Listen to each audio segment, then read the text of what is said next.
जैसा कि मैंने आप लोगों को पिछले लेक्चर में बताया था defect of Bohr's atomic model. तो डिफेक्ट क्यों हुआ था, उसके अंदर ड्रॉबैक्स क्यों आया था, वो आप लोग पिछले मेरे लेक्चर में जाकर देख सकते हैं। सर्च करिएगा यूट्यूब पर बाय कराची एकेडमी, आप लोगों को मिल जाएगा। ठीक है, बहुत defect of Bohr's atomic model by Karachi academy, तो आप लोगों को वहाँ पर मिल जाएगा। अच्छा, अब इस लेक्चर में मैं आप लोगों को बताऊंगा 3 चीज़ें हैं। तो छोटी छोटी सी चीज़ें, लेक्चर हमारा ज़्यादा से ज़्यादा 5 से 6 मिनट का होगा, लेकिन बहुत काम की चीज़ें हैं आगे के लेक्चर के लिए, हाइड्रोजन स्पेक्ट्रम के लिए। एक है स्पेक्ट्रम, दूसरा है मोनोक्रोमेटिक लाइट और पॉलीक्रोमेटिक लाइट।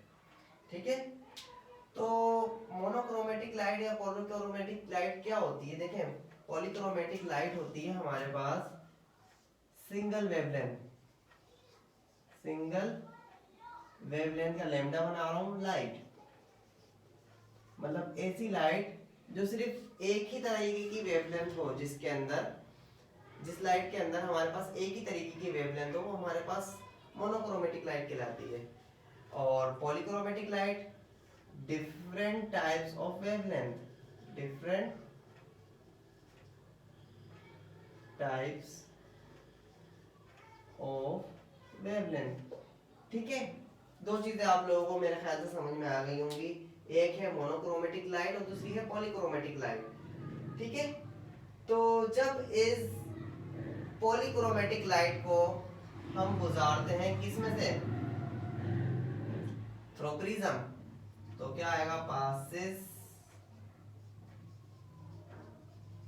Through prism. तो हमारे पास क्या होता है, जब इस पॉलीक्रोमेटिक लाइट को हम लोगों ने पास किया, किससे? प्रिज्म से पास कर दिया, तो हमारे पास क्या हुआ? ये सेवरल वेवलेंथ में स्प्लिट हो गई। क्या हुई? Split into several wavelength, lambda बना देता हूं। ठीक है, क्या हुआ? सेवरल वेवलेंथ में स्प्लिट्स हो गई।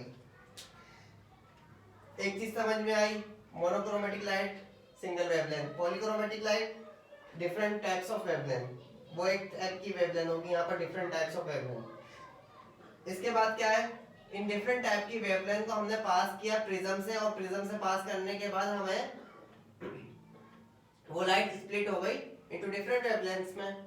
ठीक है, अब जब ये स्प्लिट हो गई डिफरेंट वेवलेंथ्स में, तो ये जो है वो बनता है बैंड। एक लाइट का क्या बन गया? बैंड।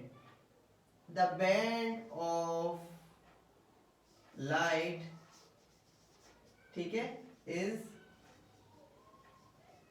Called spectrum. इस बैंड के इस लाइट के बैंड को क्या कहेंगे? स्पेक्ट्रम कहेंगे। बात मेरे ख्याल से क्लियर हो गई होगी अब तक, सही है। तो स्पेक्ट्रम भी दो तरीके के होते हैं, एक होता है कंटीन्यूअस स्पेक्ट्रम, कंटीन्यूअस स्पेक्ट्रम, और दूसरा होता है लाइन स्पेक्ट्रम। कंटीन्यूअस स्पेक्ट्रम और दूसरा होता है लाइन स्पेक्ट्रम, लाइन स्पेक्ट्रम और ये कंटीन्यूअस स्पेक्ट्रम। फर्क क्या है ये देखते हैं। तो फर्क क्या है भाई? जो हमारे पास कंटीन्यूअस स्पेक्ट्रम होता है, उसके अंदर एक वेवलेंथ खत्म होने के बाद, एक वेवलेंथ खत्म होने के बाद, एक लाइट की वेवलेंथ खत्म होने के बाद, मिसाल के तौर पर आप लोगों को पता है कि लाइट क्या होती है। लाइट हमारे पास जो बेसिक कलर होते हैं वो होते हैं जो मैंने लिख दिए हैं, ये ले। ठीक है, ये है हमारे पास violet, indigo, blue, green, yellow, orange और रेड, ये हमारे पास कलर होते हैं लाइट्स के अंदर। ठीक है, तो जब हमारे पास एक लाइट की वेवलेंथ खत्म हो और कोई भी मार्क ना हो और दूसरी लाइट की वेवलेंथ शुरू हो जाए, मतलब क्या? एक लाइट के अंदर दूसरी लाइट मर्ज हो रही हो लास्ट में, बिल्कुल ना। और इसी तरीके से यहाँ पर ब्लू है, ब्लू और इंडिगो लास्ट में बाउंड्री लाइन की तरफ मर्ज हो रहे हो, कोई मार्क ना हो कि भाई यहाँ से जो है वो वॉयलेट खत्म हो रहा है और इंडिगो शुरू हो रहा है, और यहाँ से जो है वो इंडिगो खत्म हो रहा है, ब्लू शुरू हो रहा है। तो ये मार्क ना हो, तो ये हमारे पास कहलाता है कंटिन्यूअस स्पेक्ट्रम। ठीक है, कंटिन्यूअस स्पेक्ट्रम क्या है? विदाउट मार्क, यहां पर लिख देता हूं, विदाउट मार्क। ठीक है, सही है भाई। एक चीज और समझ में आई होगी, तीन चीजें समझ में आ गई हैं आज ना, polychromatic light, monochromatic light, spectrum और कंटीन्यूअस स्पेक्ट्रम, चार चीजें समझ में आ गई। पांचवी चीज क्या है? Line spectrum. ज्यादा बड़ा लेक्चर नहीं है, थोड़ा सा है लेक्चर, छोटा सा है, तो आप पूरा इस लेक्चर को देखिएगा, आप लोगों को पूरी चीज समझ में आ जाएगा कि स्पेक्ट्रम होता क्या है।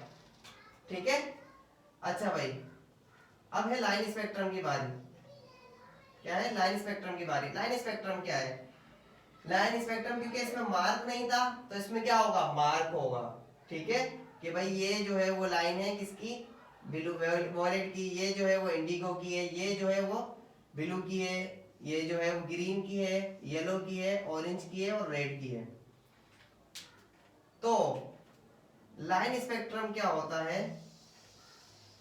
उसके अंदर हमारे पास वेवलेंथ के इस तरीके की लाइंस होती हैं, और पीछे जो बैकग्राउंड होता है वो हमारे पास किसका होता है? ब्लैक का बैकग्राउंड, ब्लैक बैकग्राउंड। क्या? Black background. ब्लैक बैकग्राउंड के अंदर हमारे पास डिफरेंट कलर की लाइट्स होती हैं। तो ये जो स्पेक्ट्रम आता है वो आता है हमारे पास डिफरेंट टाइप्स ऑफ एटम से। सही है, ये जो स्पेक्ट्रम आता है वो हमारे पास आता है एटम से, एटम से। ठीक है, एटम से ये हमारे पास आता है। एटम में क्या होता है? इमिशन होती है, एब्जॉर्प्शन होती है, फिर इमिशन होती है। जो इमिशन होती है उस इमिशन के नतीजे में हमारे पास ये स्पेक्ट्रम आता है। इस स्पेक्ट्रम के हमारे पास ब्लैक बैकग्राउंड होता है, और जो लाइंस होती हैं वो वेवलेंथ अलग अलग हमारे पास इंडिकेट होती हैं कि भाई ये वाली लाइन है, ये वाली लाइन है, ये वाली लाइन है। ठीक है, तो छोटा सा लेक्चर था, उम्मीद है कि पूरा लेक्चर समझ में आया होगा आप लोगों को। तो वीडियो को लाइक करिएगा, मेरी चैनल को सब्सक्राइब करिएगा और वीडियो को शेयर करिएगा। नेक्स्ट वीडियो में हम लोग पढ़ेंगे हाइड्रोजन स्पेक्ट्रम, जो कि बहुत ज्यादा इंपॉर्टेंट है हमारे बोहर्स एटॉमिक मॉडल के पॉइंट ऑफ व्यू से। तो नेक्स्ट लेक्चर के लिए मेरा चैनल के अंदर बेल आइकन को प्रेस कर दीजिएगा ताकि उसका नोटिफिकेशन आप लोगों के पास जल्द से जल्द आ जाए। ठीक है, अल्लाह हाफिज।